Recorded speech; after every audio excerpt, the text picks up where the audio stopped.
Hello and welcome to another episode of the Complete Agent Podcast, where each week we talk all things estate agency. My name is David Warburton, and this week I am joined only by Ian Storey because JK, James Kendall, well, how old is James Kendall, Ian? He's got to be late 40s. 52. Yeah, he's late 40s at least. He is in Benidorm. Yeah, and I believe he's just landed in Benidorm. He's on a stag do. I believe he's already hired his mobility scooter. And he's off. Yeah.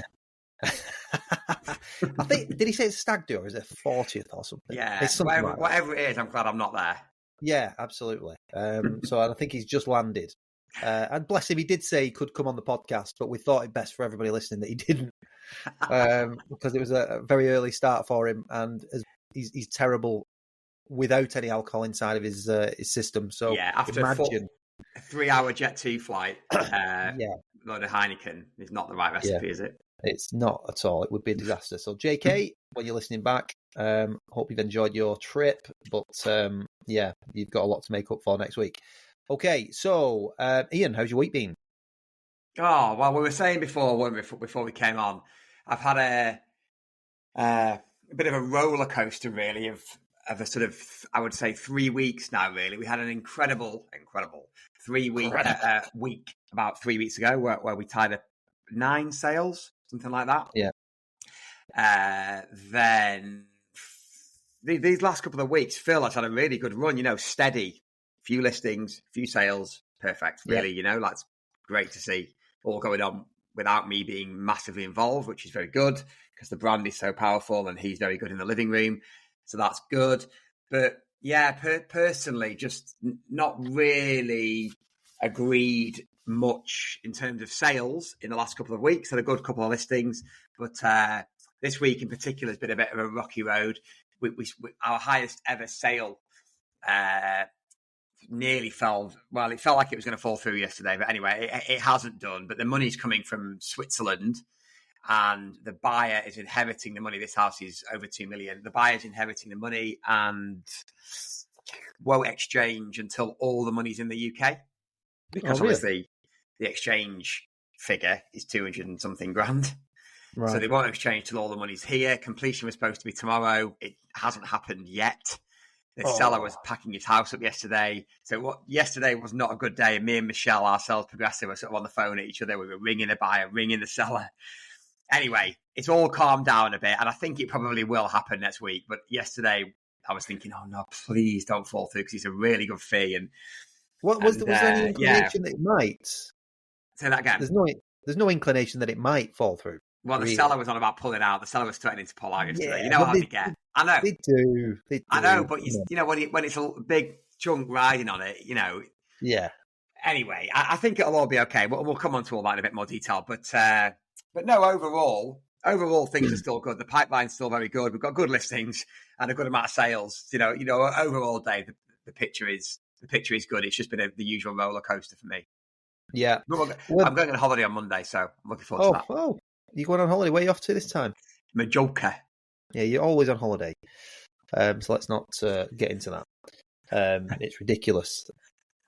So, my week anyway has been... How was your week then? Yeah, not bad, mate. To be honest, we've had, I would probably say, was it a record month in June? Record for what? Ever. June was our busiest ever month. For sales and listings? Or sales, listing fees, yeah. Not so much both brands? Or? Yeah, if I include both. Not exchange fees. But we had a very healthy month on exchange fees, but very healthy month on instructions in sales. I've got valuations. My diary's just mental. It really is. I was just slagging JK off then, but I'm actually going away tomorrow for a few days with some friends. So that's going to be messy. And I thought I'll take Monday off and just have a bit of a chance to recover. No chance because I've now got 2 take-ons. It's just ridiculous. So. It's all good ridiculous, I have to say. We've had a couple of fallers in recent weeks. And things, I'll be honest, things feel a bit slower. So, we're going to get onto a few different topics soon, but I think as part of vendor management, and going to a lot of houses that are on the market with other agents. I think one of the excuses that agents are giving to vendors is that the election is coming up and it's slowed the market down. But if you look at it statistically, that's just not the case. So I've been having conversations with vendors over the last couple of weeks to say, if you're getting told that, it's not strictly true, and we're not seeing that at all. And statistically speaking, Rightmove is suggesting that 95% of people, and it's from a really good sample search of 14,000 people, are still carrying on with the moving plans. And we've been sort of educating our vendors about that. So because naturally, when properties are slow moving within your own network, your own listings, I think a lot of agents go on the defence and sort of say, well, the election's coming up, but actually, I completely turn it on its head. And I'm saying, like I had a conversation with one of our vendors this week, Jane, there's nothing to do with the election. The election has not impacted the market. I would be lying if I said that is a factor. I agree. It's not the election. I don't think it's the election. I think it's a swell of available listings, though. It 100% is. So that's where you need to try and turn it into a positive for yourself, but also educate your market, because that's what your job is. And it would have been very easy for me just to get her off the phone to say, yeah, it's the election, Jane. And she probably would have accepted that and gone, gone back, John, it's the election. So it's obviously going to be slow this time of year. But I'm saying it's not that. Rightmove did a really good sample search of 14,000 people. An overwhelming majority said it's not going to affect the moving plans. And we're not seeing that. We have been quite busy. And ultimately, the main reason that things are slowing down a little bit is because I think anyway, people are waiting for interest rate drops that might not come. We just don't know when that's going to happen. And as you said, there's a swell of listings. So the same numbers of houses are coming to the market, or similar numbers, very strong, but sales are taking longer. Yeah, and houses haven't reduced. We're getting people viewing a lot of properties before making any sort of commitment at all. Yeah. We've got a guy today who's viewing 6 properties, sort of around 1.5. Yeah, there you go. So you sort of think, God, it's good to get 6 viewings, but he's only going to buy one of them, isn't he? Hopefully. Yeah. So we're getting a lot more of that, definitely. And I was speaking to a client this week who his house is 1.5, 1.6, that kind of level, and he was saying how so when you get sort of higher than that, a lot of it's generational wealth or inherited wealth, or they've got massive amounts of cash. Whereas anything sort of 1.5 and below, certainly where we are, you get a lot more mortgages involved. So people must be thinking, when is this interest rate going to come? If I don't move now, maybe if I just give it 2-3 months, see if interest rates do come. And on top of that, school holidays are coming up, aren't they? So people are going to start going away. I don't think anything to do with the election at all. Well, we had in one of our letters, I think we pointed towards the summer of sporting activities and stuff like that. You've also got the Euros on at the moment, and even though the European Championships shouldn't affect your moving plans, it's not so much the fact that the Euros are on necessarily. It's just that mindset. You've got things on. If England are on a Saturday, the likelihood is that a lot of the country are not going to be doing anything else other than having family around, barbecues, watching the game. So that Saturday is naturally going to be a bit quieter. Yeah. Same this weekend. Our diary is actually quite quiet. I don't know about you, but we were too. So and again we've got it this week. So there's lots of different things that affect the market overall. But I think this is the message that you need to be giving to your vendors. Don't try and dress it up and pretend that something exists that doesn't. Tell them what's happening. It's so for me, I was very confidently saying, Jane, it's nothing to do with the election. It's everything to do with your price, I'm afraid. Well, that's I had a meeting. I've had 2 meetings in the last week with sellers because, as you know, we like you, Dave and James, we outwardly go and communicate with sellers who where the properties are a bit quieter rather than just hiding away. So I booked in to go and see 2 clients, go and see and sit down with them and have a coffee. One was 650 grand, one was 800 grand. My message to both of them was simple, really. If you have to and want to sell now, we need to look at the price. Yeah. 100%. If you don't, then that's fine. And we either just carry on and we'll continue to refresh the marketing, add on social media, continue to all the stuff we're doing, try and stop it going stagnant, or you take it off and have a break. You need one of those two, or the price. Because our marketing, you can't go better than our marketing. So if the marketing's right and it's promoted in the right places, it will only be the price. So, John, if you really, really want or need to sell now, then we have to look at the price. If you don't, then that's fine by me. And I'm happy to not change the price, but you have to be patient. That is the exact conversation people should be having. Yeah. Because it goes back to what we always say, doesn't it? The market values the home, not you. We can't do anything about that. So let's see where we go. I mean, I went to a property yesterday and they are desperate for this house that they've seen. So much so, they instructed me yesterday on the day at a ridiculously lower price than what they're on for, but it's real. And they want to get in straight away and like, can we get photography booked and everything straight away? So I'm trying to push that through. That's one of my Monday ones as it goes. But they were on the market with another estate agent for 950,000, and honestly, the data is all late sevens. Shit. And the conversation I'm having to him is like, your house is lovely, but this is miles off. Yeah. Like what's your priority here? And this is going to lead me on to something else. But what is your priority? What are you trying to achieve here? Well, we want to get into that house, release some equity. Right. Well, how soon do you want to do that? We want to do it this year. Well, if you want to do it this year, you need to be on a sensible price for a start. It's absolutely nowhere near. So it's late sevens. There is a bit of land with it, and it is quite unique. So it probably could push over the 8. So the natural price point for it is 800. Yeah. And she said, you know what? If I'm dead honest, I thought between 8 and 850 when the lady came round, but she told me 950. And obviously we were like, oh. So I said, right, okay, great. But obviously they'd seen all the data that presented. They're like, you know what you're doing. Let's just crack on. So many of them know the real price, don't they? They do. Or a range, you know. Yeah.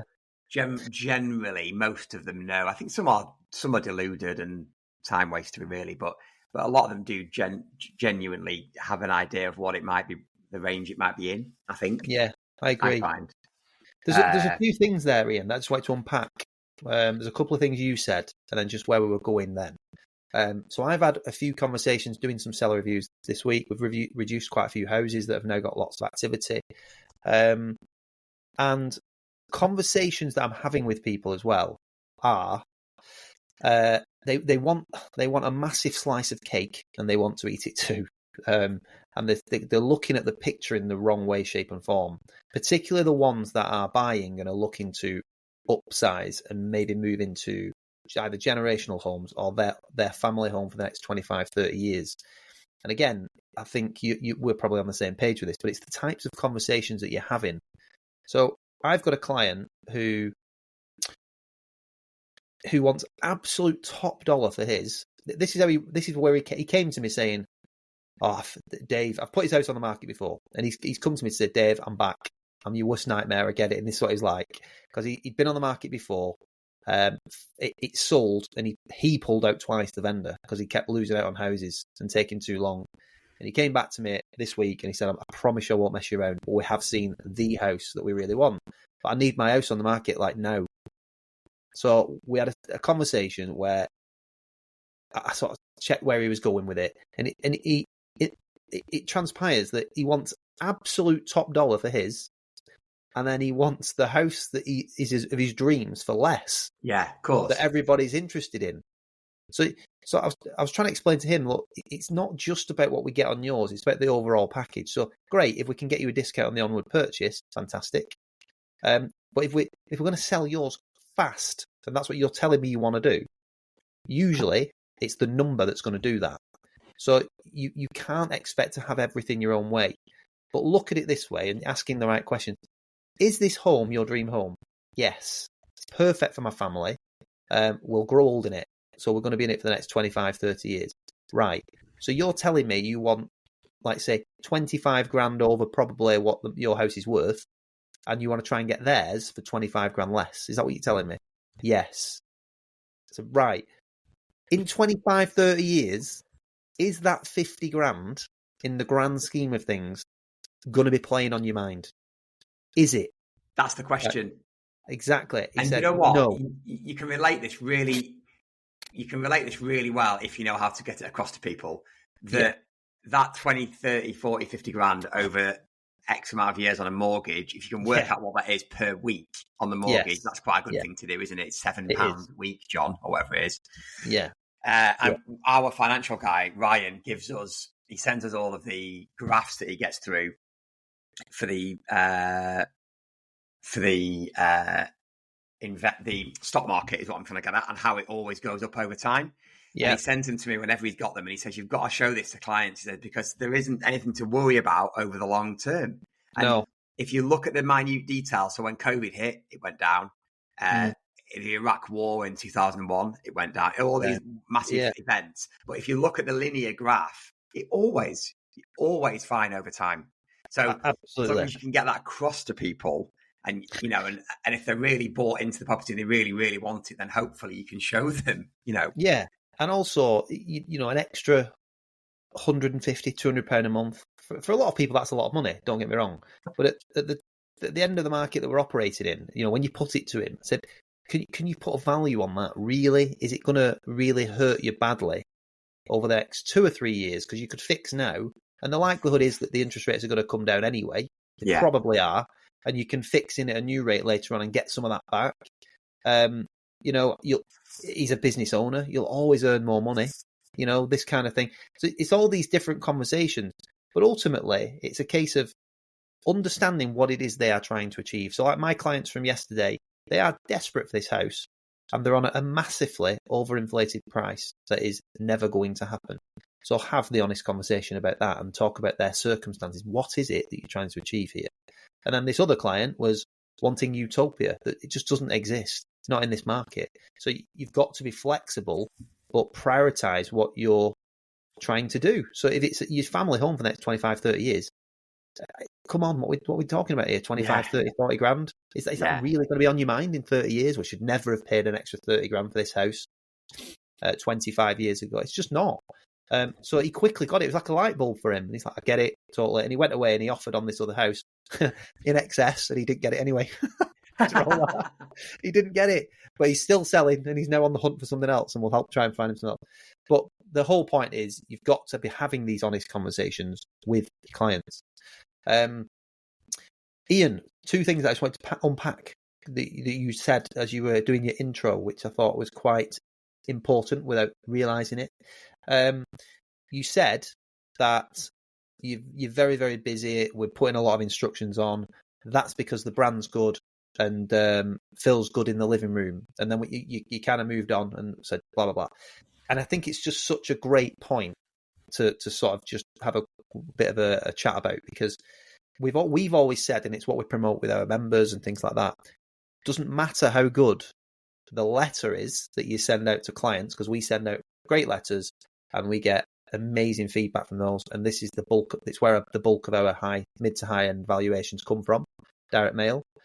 But if someone reads that and then they land on your website and your brand is crap, or it doesn't match their aspirations, or you don't have stock, or whatever it is that looks like what they want to achieve, A, you won't get the valuation, but B, they'll probably go to one of your competitors that do.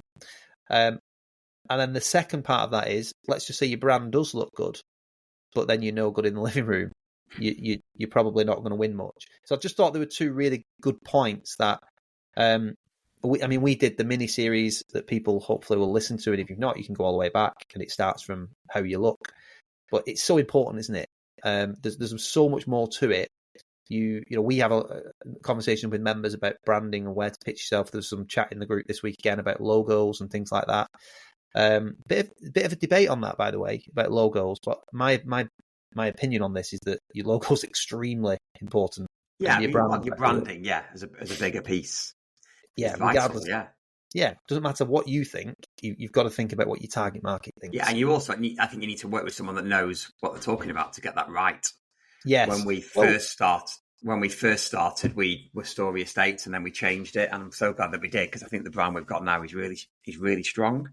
Yeah, but it's attention to detail and consistency across everything, like everything that we do that's inbound and outbound. So from how we answer the phone, how quickly we get back to people.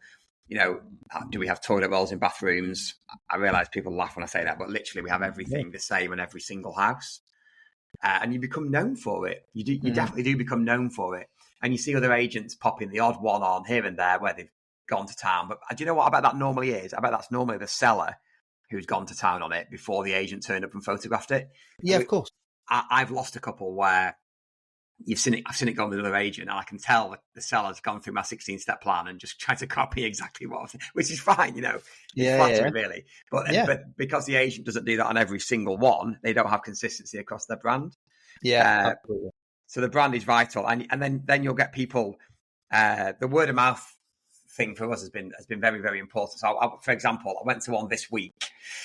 It's a lady actually who did our wedding catering 11 years ago, and I sort of know her. And I went to her this week, and we're the only agent in. It's a stable conversion, Dave. You might be surprised to hear. No.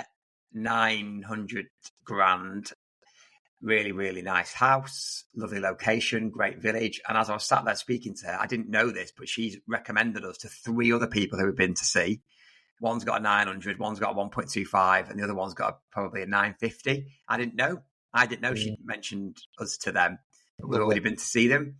And she said to me, there's no one else comes close. I just don't think there's anyone else that comes close to what you do. Why would you use anybody else? Obviously, it's great when they talk like that. And of course, they're not all like that. A lot of them, you've got to fight for them. It isn't always that easy. But you walk out there with your head held high, don't you? Thinking, oh, yeah, I'm really proud of what we've achieved. And that's the thing. It's not a brag, that. It's not a humble brag. It's you should be proud, because it's a fabulous brand. And that's the feedback that you want, isn't it? It's testament to you and the team. It is. Oh, massively testament to me and the team. Yeah, I mean, we can't do it, without the team. We've actually got a new team member joining next week because we let someone go a few weeks ago who was a lovely person, but just not right for the role. I'm really trying to hire fast, fire fast now. So you can spend so long trying to hire the right person that you've wasted 2 months worth of business.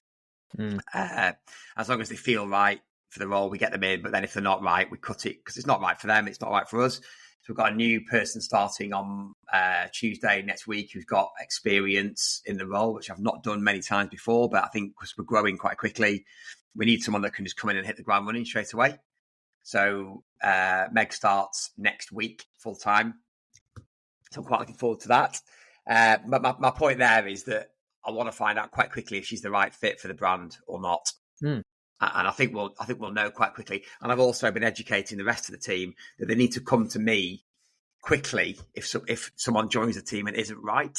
Because in the past, we've had people who've joined and we've just let it drag on too long and they weren't right. And I didn't really know about it because I'm only in the office like two half days a week, maybe a day and a half, something like that, because I'm out all the time or I'm in the other office.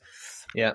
So the team, I've been drilling into them, and Aidan's been drilling into them that, it's got to be the right person. And if it's not, it'll damage you guys long term, So you've got to be straight with me and tell me anything that you think isn't right about someone if they join. Yeah. Because the brand and, the outbound message and how we speak to people and stuff is absolutely vital, because I think that can quite quickly slip and go downhill if you don't keep control of it. Yeah. Yeah, really good point. Really good point. But it just, again, we've talked about this so many times before, but it just, the first experience that they have on the phone, this is why it's so important. The first experience that they have on the phone when they book the viewing or through the email and stuff like that, and how the person handles it. And then the person they meet at the viewing, think it's just so important to your brand everywhere you look. But that's the one thing that's really great with our business, because I consistently get told how good the experience was booking the valuation. Like, if they'll be nice and complimentary about myself in the valuation. Like, no one's gone through it like this before. We really appreciate the transparency, etc. And the girls in their office are great. When we spoke to them, Kate or Pauline, they're really good on the phone, very thorough, very friendly, etc. And it's just so important that, because if they've had a poor experience from day one before you get there, they've probably already made a decision in their head. They're not going to use you. A couple of points on that. We lost a Val last year, which I didn't know about until I spoke to the lady on the phone. There's so many connected people at the higher end of the market, isn't there? And she knew someone else also had a really nice house, and I spoke to him, and he said, "Oh yeah, I know such and such at this place." I said, "Oh, the one with XYZ agent." And he said, "Oh, well, I'll speak to her and I'll see if she'll speak to you, because she's not sold it yet." Did that, spoke to her. She said, "I thought you were superb. I thought your company looked superb, but you spelt my address wrong on the letter when you sent me the PLP." She didn't call it PLP. When you sent me the pack of information, you spelt the address. There was a spelling one error. And she said, "I got that," and I thought, I'm not going to use you to sell my £1.25 million house. If you can't Interesting. get that right, what else are you getting wrong? I thought, fuck, no way. Because she would definitely have used us, you know. So that was one point. So that's so important to get everything right. The second thing was, we've been instructed on one this week, really good, 800 grand place in desirable village. And Eleanor, off her own back, when the guy called, it was a NOM, it was a not on the market letter that we'd sent to him. She spoke to him. She invited him in without asking me. I didn't even know this had gone on until it happened. She invited him into the office to talk through the marketing plan ahead of booking the appointment in the diary. I didn't know that happened. I was like, oh, brilliant, that's a really good initiative. Well done. Went out to see him last week. And I thought, when I was with him, I thought, he was really nice. She was quite stony-faced. Probably not selling yet. They definitely weren't selling yet. I walked out there thinking, I'm not going to get that. Anyway, he called this week, emailed, saying, we're very impressed and we'd like to go ahead with the market-ready option. Initially, I was like, oh, that's so good. You know, so all those chain of events. Yeah. And that's a really good listing, that, you know. Yeah. It's a good point. I went to, so I've had a couple of really good bits of feedback, and the lead into other things. So first one is, I got an email back yesterday from a client that I went to see a couple of weeks ago, and he'd just gone completely quiet. But he'd actually responded to a buyer letter campaign that I did. So his house wasn't right for the buyers. But I said to him, look, I'm really sorry, it's not right for the buyers, but if you are thinking about selling, and he said, we're probably not going to be selling for a few years anyway, but if the number was right for your buyer, obviously we'd always be tempted, that kind of thing. So I knew straight away it wasn't going to be right. So I was polite, and I just said, look, it's not going to be right. I'm sorry it's landed on your doorstep. I didn't want to waste your time. It's not got the right acreage and things like that. And he said, no worries, we really appreciate your honest advice. I said, but if you ever do want a valuation, if you're serious about moving, I'd be happy to come and have a conversation with you. You know, even if it's not now, in the future. He said, you know what? Yeah, I'll let you know. Let me just speak to my wife. I'll come back to you. So he did. He texted me back. This was a few weeks ago, and said, can you come on Monday, whatever date? So I went, did the valuation, and stunning house, beautiful house, sits in 2 acres, really nice area. And I sat around the table with the family. It was really nice. I had his mum, him and his wife, and 2 of the children. And they were just talking about all the memories in the house and things like that, what they've done to it. It was actually a really nice evening appointment. So we did that. Then I went away knowing that they're probably not looking to move yet. But I'd said, look, if you want to go market ready, we can do all that. I'll just charge you a fee for doing that and you can take your time. So we did it all. I did a great report. And he's just come back to me yesterday to say, Dave, I just want to say I thought like 2 weeks, nothing's happened. But he said, I've only just had a chance to properly digest the report. Can't believe how thorough you've been. Thanks so much for coming out.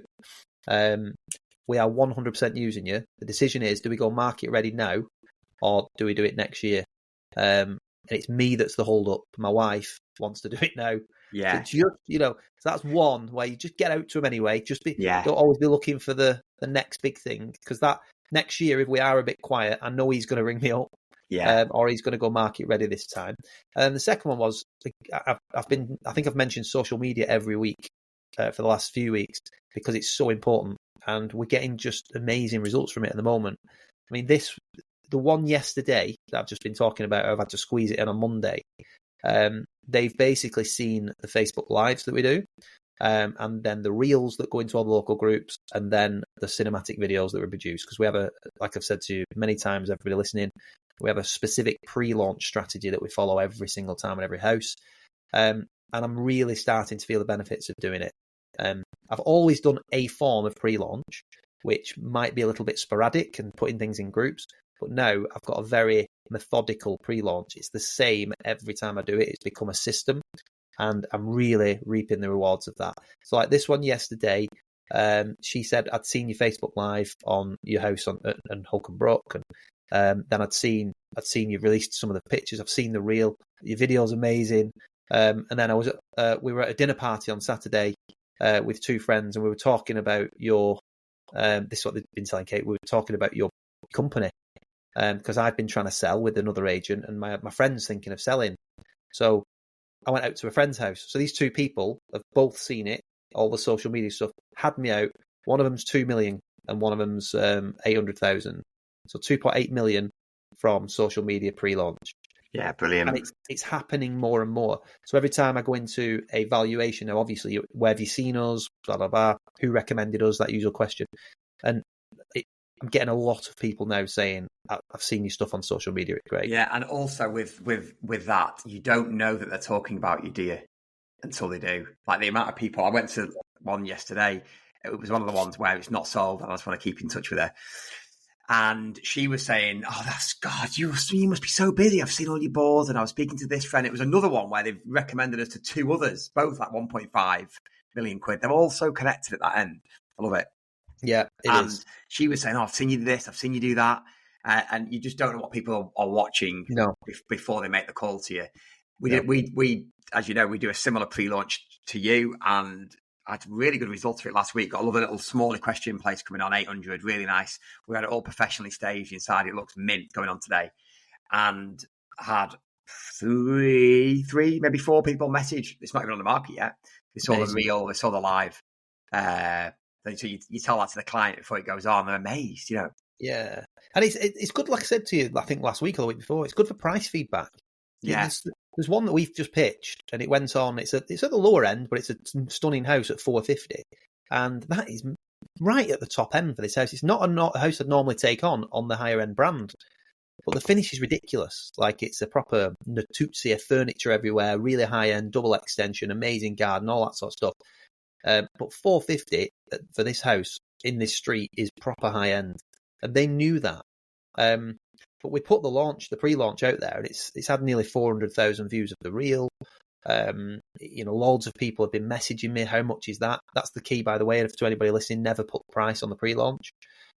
Get people to contact you, and then you give the price, and then the price feedback's good then. Is it one of interest? It's going to be 450,000. Is it one of interest? And it's like, yeah, definitely, book me in. But if you get overwhelming feedback to say, bit top heavy, that expensive, it's good to be able to go back to the owner then before the full launch and say, look, we might just be pushing it a bit too high here, or the other way around, like on this one. Yeah, I think we're going to get more than 450 here, Paul, and who's absolutely delighted. And that particular house we've just tied up at just over 480. So a massive record for the street. But it's the same. On the flip side, we've had a couple launch where you think, price feedback's not been as strong. Do you think we should alter the asking price when we actually go to the full launch on Rightmove? So it's really, really good for that. But one tip I would give on socials is don't judge the vanity metrics. Don't look at your likes, and things like that, because you can put stuff out there, like blogs. Ian, we do blogs. How many likes are you on blogs? Of course, one or two, but the people read them, and it's like video views. If you're only getting one or two likes, don't worry about it. People are seeing it. Trust me. Yeah, and that's the feedback that we're getting now. And Facebook Lives, once you've done your Facebook Live, don't just stop there. Make sure you share your Facebook Live to your personal page, to all your local group pages, and encourage people to share it for you. Because it's astonishing how many people are watching and how many people like it. You know, I did a Facebook Live at a house the other night at 10:30, 11:15 at night. I was in the garden getting bitten to death. And it was a long drive for me, actually, but it just works. You just get it out there, and you get quite a bit of people see it the next day, and we're talking about it in my valuations. I saw it last night. I saw that you were there last night. And I like that dedication as well. Yeah, I do. Yeah, the clients love it as well. The right client loves it. Yeah, you got to be careful that you make sure the client's okay with it. Yeah, of course. I know you've had an experience one time. Oh yeah, let's not talk about that. Let's not talk about that. But yeah, no, the pre-launch is great. It's also quite fun to do. I find it quite fun to do. You know. Well, we said last week, it's such a great job. This, it's fun. It's fun, and you get to see great houses and what have you all the time. It's testing. It's a roller coaster. We went through some of the challenges last week with fall throughs and things like that. There's always challenges, and other things that will get you. But ultimately, overall, the rewards are there. One thing I was just going to say to people that I said to you earlier on today on the phone was about the ups and downs, and about how personally I've become a lot better at just staying calm throughout it all. Yeah. And really just focusing on the fact that it will pick up, because I'm sure lots of people listening are going through the same ups and downs. Maybe everyone is, maybe. But it does come back. You know, you will get a glut of sales. It will, as long as you're managing the clients, it will come back. You know, you will sell them. Yeah, it is. You just got to stay calm. Well, do you know what? We had a nice success story in the group this week, didn't we? I don't know, hoping that you won't mind me saying, but Steve, because he's had a bit of a roller coaster, hasn't he? He's had a few ups and downs this last few months.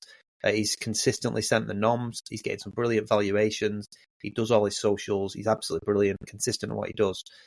He had a couple of fallers that obviously got him down a few weeks ago, but just a couple of days ago he was saying, I've just exchanged on my biggest ever fee and I'm enjoying a glass of red wine tonight. And the community were all like rallying around him saying, that's great, Steve. It's great that you've done that. So it's ups and downs, isn't it? But I think there's more ups than there are downs. You've just got to understand across the process. But if you're doing all the things that we talk about, like the how do you look, getting your branding right, properly consistent lead gen, because that's the thing, converting in the house, perfecting your craft, and then being consistent with your offering, you'll win long term. You'll win. Yeah, and I think we've all felt that. Ian, it's a bit of a shorter pod this week because I think both of us need to get off to valuations and take-ons, etc. So, is there anything you want to add before we cut it off? Just that we are on the lookout for new members for the Complete Agent. Yeah. So we have areas available, areas of exclusivity where people are non-competing who are in the group. The results, I mean, we've agreed a sale on a property a couple of weeks ago at 1.12%, so it's 22 grand fee. Plus we've got an upfront marketing fee, and that was directly off one of our not on the market letters that we sent back in September last year. So that more than pays for all of our direct mail for the whole year. And that's just off one property.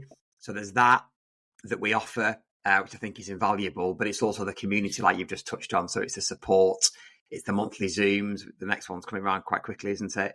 Yeah. And of course, we've got our next in-person mastermind. This one's in Manchester in September. Yeah.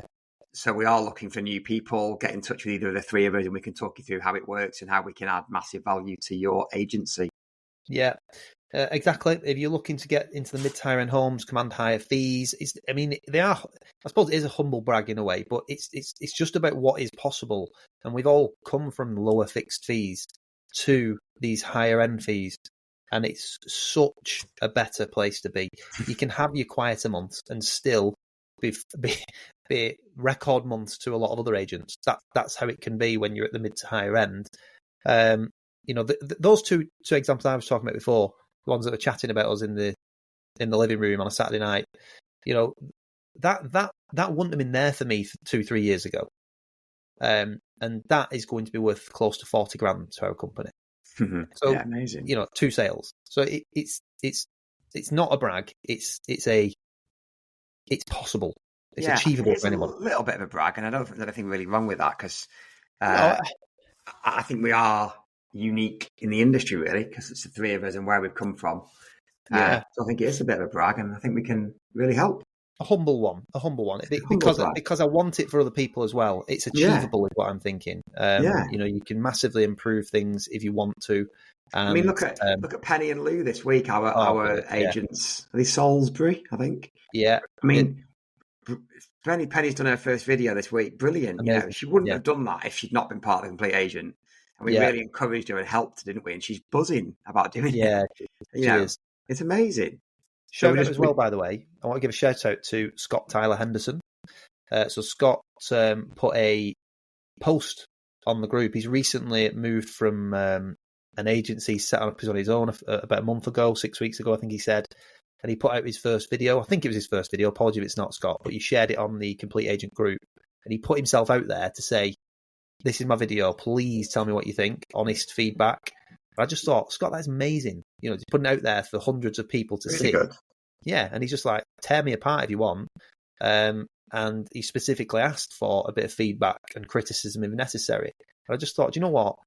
That is an agent that's going to go really far with his own brand, because if he's prepared to do that, he's going to become the go-to agent in his town because he'll consistently improve. So I just wanted to give him a bit of a shout out, because that's another thing. We've got the Facebook group, which is absolutely free. You can join that and get lots of value from us and other contributing members. Mm-hmm. But yeah, just wanted to give Scott a shout out because I thought that was a really, really, really good well post. done, Scott. excellent video as well, by the way, Scott. Excellent video, and you're very, very good on camera. So well played, mate. Right, with that, I think I need to go. So great to speak to you, Ian, as always. JK, you are an absolute disgrace. And, well, you've not got any sympathy from me and Ian. Well, next week I'll be in Spain, so it might be a lovely lispy episode from me. Yes, next week. No doubt. At least you'll be in Spain, though. I will be on the back of about 42 take-ons. Lovely. So, I will enjoy. Looking very tired. All right. Nice to speak to you, mate. Thanks, everybody, for listening, and we'll catch you next week. See you soon. Bye.